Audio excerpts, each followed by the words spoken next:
बहादूरचा वाघ आलो मैदानात, नाव ऐकून थरथरतात सगळे रात तुम्ही चालतो डोकवर नाही कुणाची भीती, सपनांसाठी झटलो गेली दिवस रात्री मेहनती, ज्यांनी हसून टाकलं त्याचा आता विचारता देशाच्या शिखरावर कसा पोहोचला असं सांगतात राजा मी माझ्या दुनियेचा, हे माझा नियम माझेच, या कोणी अडवणार नाही वाट माझी, जिद्दीने लिहिली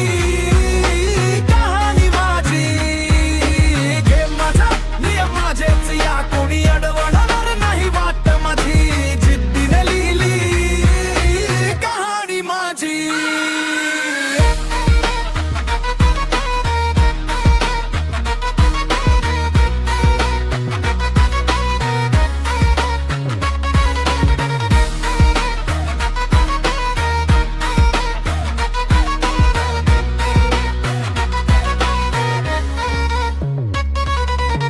नाव कमावलं घामाने नाही, कुठल्या शॉर्टकटने विश्वास ठेवला स्वतःवर नाही, दुसऱ्याच्या मताने सिंह आहे मी जंगलाचा, माझ्या